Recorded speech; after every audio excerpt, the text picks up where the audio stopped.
amigos de la Secretaría de Cultura? Pues nuevamente estamos aquí muy contentos presentando un libro más del escritor lagunero José Luis Urdaibai, quien ya nos ha platicado en entregas anteriores acerca de, pues, de sus actividades como escritor.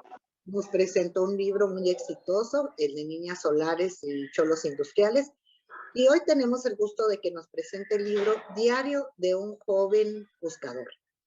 El título ya de por sí me parece muy interesante y bueno, pues vamos a conocer qué busca este joven y qué es lo que pone en su diario. José Luis, bienvenido una vez Hola. más aquí a las plataformas digitales de la Secretaría de Cultura y muy, muy contentos de que pues hayas tenido a bien presentar tus libros aquí a través de nuestras plataformas. De verdad, estamos muy, muy agradecidos contigo, porque el público no solo de la comarca lagunera y de Coahuila, sino de todos los lugares que nos ve, pues tiene acceso al material de lectura que en estos tiempos de pandemia pues nos hace mucha falta, ¿no? Porque un buen libro, un material de lectura pues es un buen acompañamiento para todos.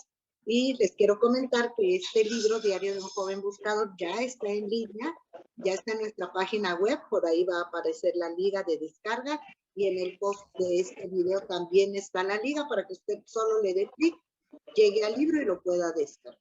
José Luis, pues bienvenido y gracias por estar una vez más con nosotros. Cuéntanos qué es lo que nos dice el Diario de un joven buscador. Gracias Lili. Muy buenas tardes, buenos días, donde nos estén escuchando. Fíjate que este libro es anterior a Las Niñas Solares y los Cholos Industriales, es anterior. Es prosa breve.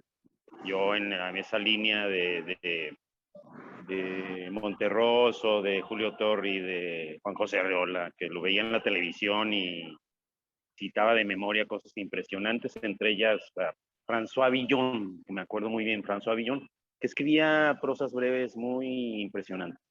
Y me gustaba cómo se narraba en pocas palabras. Pero yo abordé un tema que para los escritores era banal completamente. A mí me daba risa porque todo el mundo como que no le parecía buena idea escribir sobre este tema, que es este lenguaje que empezó a permear al lenguaje común. A fin de cuentas ya lo hizo y ya no es tan raro lo que yo hice en ese momento, sí, nada más que no encontré editor. Así que lo dejé dormir, como suele uno hacer también con los textos, para ver si sobreviven, ¿no? Es el tema de los mandalas, los mantras, los inciensos, los cuarzos, las prácticas de desarrollo del camino espiritual interior. Entonces recordaba yo que Enriqueta Ochoa, que la tuve de tallerista también, yo soy escritor de taller, lo he mencionado. Enriqueta Ochoa hablaba mucho del diario de un joven escritor de Rilke. Obviamente le daba consejos a un joven escritor, el Rilke hace esto y te cartea ahí con un joven escritor. Bueno, yo quise hacer a la manera de ese diario, un diario de un buscador para sumar todos los lenguajes y todas las prácticas que se manejaban en ese momento. Así que imagínate un cuento sobre un chakra.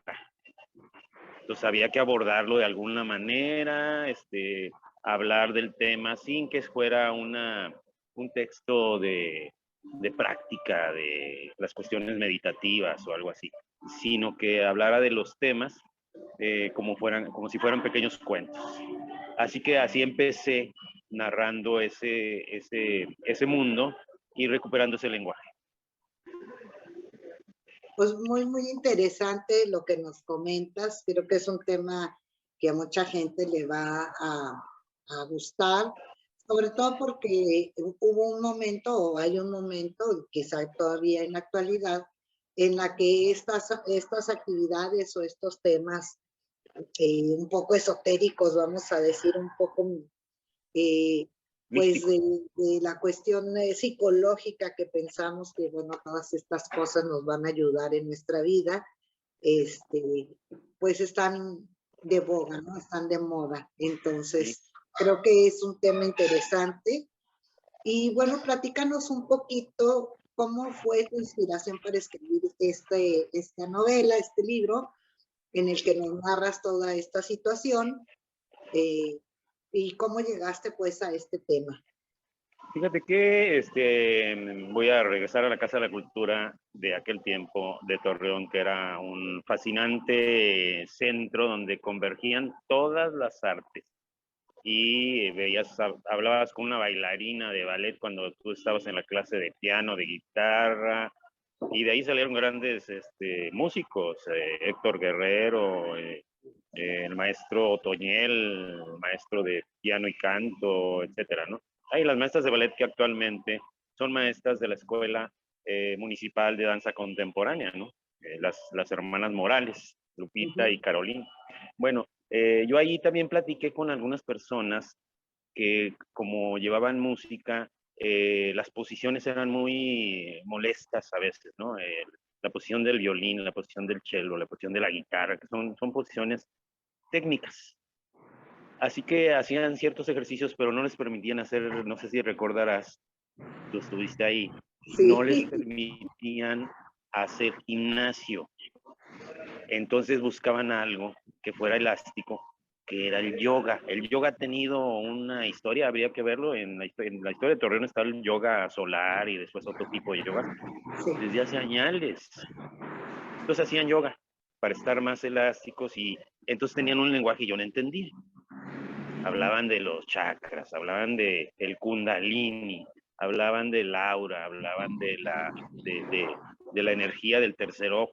Yo no entendía de qué estaban hablando, así que me hice amigo de algunas bailarinas, especialmente hay músicas, una chelista y unas bailarinas, clásico, y me empecé a introducir en ese lenguaje, me llamó la atención desde entonces.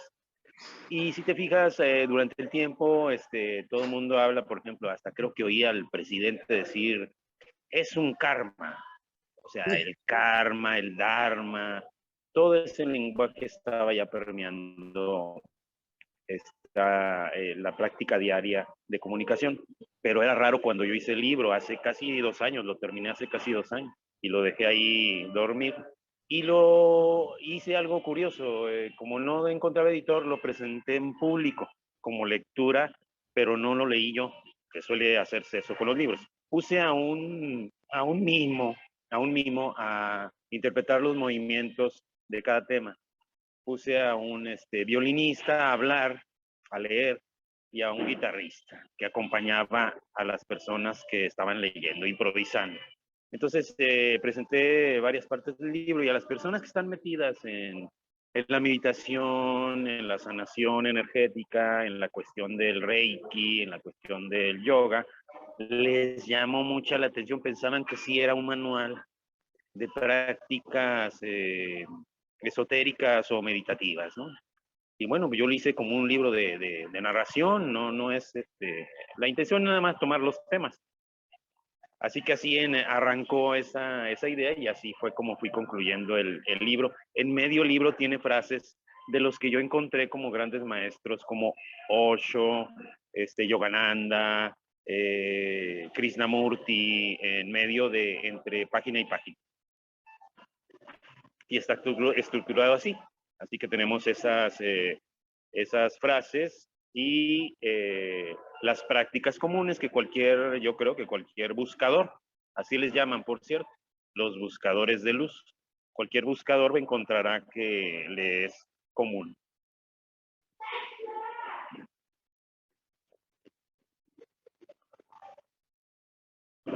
Así fue la idea. Así fue, pues muy interesante, José Luis. Y bueno, antes de terminar esta charla, ¿algo más que quieras comentar sobre la presentación de este libro, que como decía, pueden descargar ya en nuestras páginas? Bueno, que me encantó haberme encontrado contigo y con Sofía aquí en una presentación y haberles podido de manera rápida decir cómo se podían editar estos libros. Y cuando me proponen la plataforma me pareció extraordinario, me parece muy bien porque así está acceso ahora sí que a todo el mundo, ¿eh? Y pues que me interesaría mucho, claro, que me hicieran saber los expectantes, los espectadores, ¿qué les parece un libro sobre ese tema? Que pues ya no es tan raro, pero cuando lo concebí me parecía bastante peculiar. Es un rescate del lenguaje que normalmente los literatos no harían. Es un lenguaje que queda de lado. Bueno, yo le di una primacía, un primer lugar a ese lenguaje, porque a fin de cuentas está permeando nuestra cotidianidad. Espero que les guste. Es un libro sobre un buscador que está pasando por todas las etapas, hasta los tatbas. Hasta donde yo entendí, los tatbas era lo máximo, los tatbas. Van más allá de los mandalas y más allá de los mantras. Es una práctica ya más, diríamos, secreta. Hasta ahí llegué, hasta la práctica con los tatbas. Y ahí los comento. Bueno, pues les agradezco mucho y yo espero que mucha gente lo descargue, pues es la descarga gratuita, como me decías, y agradecerle al instituto, a Sofía, a ti, pues que hayan facilitado la posibilidad de sacar estos dos textos. Estoy terminando el de las crónicas de Serpentana, se llaman las crónicas de estos españoles supuestos que llegaron al norte de la República.